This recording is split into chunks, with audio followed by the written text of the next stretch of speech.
What is your initial reaction to the number 3 seed? Yeah, I mean, honestly, I'm so excited to play. We had a week off, had some great practices. I always embrace this moment like this is a blessing. We're going to be hosting, like this is big. So excited, ready to get to work. What do you feel like you guys have learned from those losses, from this stretch at the end of the season to maybe help you get ready for the NCAA tournament? Yeah, I mean, defensively, we have to lock in. I think that was the area, and they mentioned it kind of on the television. We have to be better defensive-minded team. We showed it all season long, have come up short this last couple weeks, and so that's what we've been focusing on. It's what I've personally been focused on, and the team knows, and they responded this past week. Any motivation to see you on the 3 line? Like you did enough work to be a 2 seed. Yeah, I mean, but you can't control it. You got to control what you can control. So my message is, coming out here, Stephen F. Austin is our next opponent, and we have to get to work with him. Playing Friday, is that an advantage? Friday, Sunday, or does it matter? It doesn't matter. More time to prepare. Again, we're at home, so we have an opportunity to come out here to put it on the line. The stakes are even higher than the ACC tournament because this is the NCAA tournament. So we're excited to play Friday, excited to be in front of our fans, and going to take advantage of that opportunity. Coach, how much time did you give them off, and what did you see in that first practice back? Yeah, I gave them 3 to 4 days. They needed to reset mentally, physically, get some rest, and then it was right back to work. I feel like knowing the lessons that we had to learn from this past couple weeks, dropping 3 out of 5 games, very defensive oriented, just back to basics. I think sometimes the game can be more mentally challenging. So the goal was to give them rest so we can mentally recharge, physically recharge, and then get back to work. And that's defensive. That's rebounding defense and really locking in on our principles. You said defense 18 times. A lot of defense. I'm curious about the offense because 56 was your season low, and Duke kind of made you play in the half court, or coached you to play in the half court. What did you learn from that side of it? Yeah, if you play defense, you get stops, so you can run in transition. This team is a transition team. I like to push pace. I think everybody knows that we have the best backcourt in the country. So when you're not getting the stops, you're not getting out to run and having freedom within our pace and our space.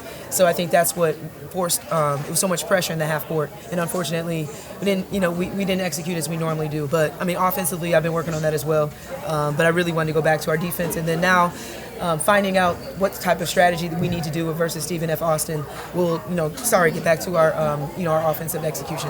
When there's a season like this, so much parity across the college game, how do you think the stars of this game then dictate the tournament? Yeah, stars are going to emerge. That's what you're going to see. I think you have a lot of household names that are out there right now. You have some sleepers teams, but this is the moment where big stage, they emerge. And so I'm excited to see that for my team, but also I'm excited for this women's tournament because it's going to be really fun. How prepared do you think your stars are for answering on that big stage? Yeah, I think we're prepared. I put them in a really incredible non-conference schedule. We've played some of the best. We've been on the big stage, and we're going to be prepared for this moment. I think they're ready for it. The last 20 years, most of the national champions are like built around dominant bigs. How does a team with dominant guards get to the national championship? Yeah, I mean, unfortunately, I've seen that even with our 2018 team. We had a rock star backcourt, Enrique, Marina, Jackie Young. I'm just blessed that we have both. We have great guards, but we also have really great post play. So want to be able to have that balance. And when you have great guards get you going. They have the ball predominantly in their hand and do a great job of facilitating, especially with my guard. So, but I'm happy that I have the balance of both. How did you get the dynamic of 2 dominant guards to work so well with Hannah? Yeah, I mean, they both were willing participants in this. They built chemistry in the summertime. They built chemistry this season, and again, they both want to win. Liv coming back from an injury, she was really self-motivated to come and making an impact, and both of them just playing unselfish basketball and learning to play with each other. So a lot of individual sacrifice, and then just built that chemistry together throughout the season. One more. Where do you feel like Maddie is going into the tournament? Physically, mentally, where do you see her? Yeah, I mean, just having that time off, I think, was helpful for the entire team. And, this is it for her. This is her 5th year. This is her last hurrah being in the tournament. So she's ready. She's had a couple great practices and mentally ready.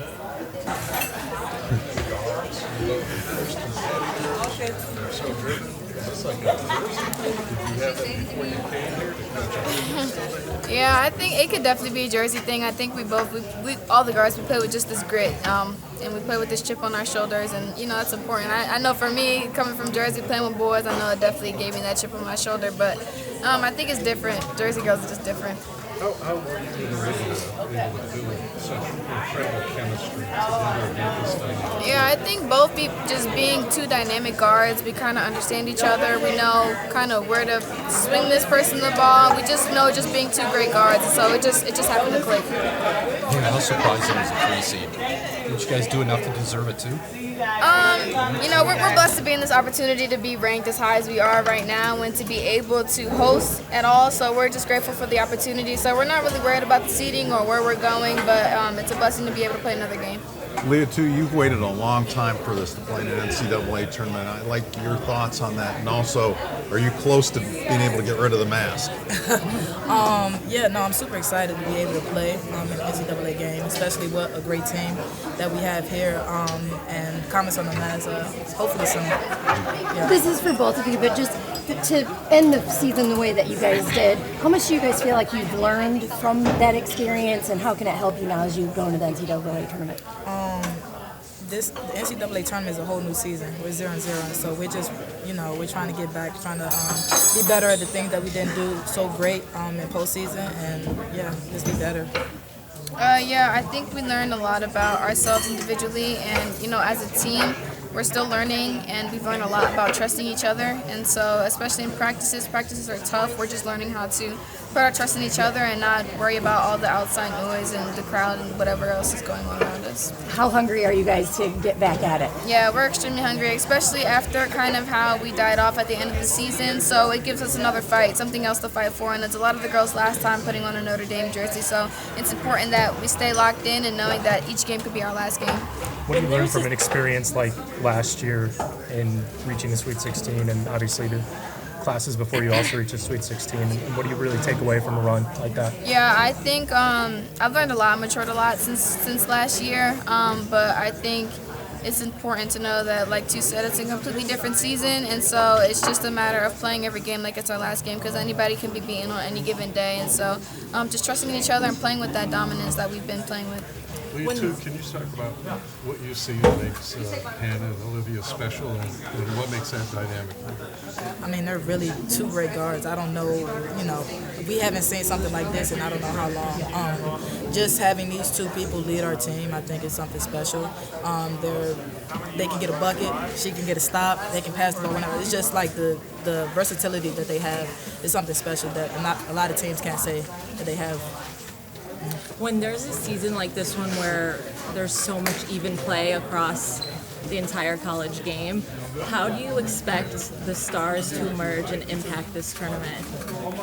Yeah, like I said, anybody can be beaten on any given day. It doesn't matter the seeding. It doesn't matter if we got the 3 seed or the 15 seed. It honestly doesn't matter. It's about who's going to come out and play and who's going to have a great game that game, because anybody can have any great game on any given day. And so it's important that we come out and we're throwing the first punch. Yeah, and I think to add to that, it's all about whatever team wants to do the dirty things, the things that really don't show up on the stat sheets, the team that wants to, out-hustle the other team, get a rebound, get a loose ball, something like that. So that's really what it comes down to, because all of us are good. Mm-hmm. We heard Niall say it a bunch in our interview just a minute ago about defense. We heard it on ESPN. Just what are you feeling like the key on defense is to get this team in the right direction? Yeah, well, we know defense wins championships. It doesn't matter how many points you're scoring if you can't get stops and you guys are just trading baskets. And so it's important that we tighten up our defense, and it's something that we've been working on a lot, and we've been put in a lot of those tough positions during practice. But we know how important it is to lock into defense and just trusting each other. I think that's a big key. If somebody gets beat, trusting that my teammate's going to be there to help me out and rotate, and that we're just playing off each other. When we're able to get stops on defense, then we can run an offense, because transitions are bread and butter. But if we're not getting stops, we can't play that way. Last one. You guys played one of the hardest non-conference schedules in the country. You played on some of the biggest stages against the best teams in the field. How do you feel that's prepared you a lot for this time? I mean, it gave us a little insight of what it's going to be, in March. But I think all of that doesn't really matter. Not to say it doesn't really matter, but what matters is how we're playing now, and it's about our defense and just getting better in that. And again, like coming into March Madness, we're 0-0, so we got to do the little things to, we got to do the little things to get us down the road and down to where we want to be. But we're just worried about the opponents that are in front of us, and that's not going to be the team that we played, in the beginning of the season. It's the team that we shouldn't be overlooking because those teams are just as good.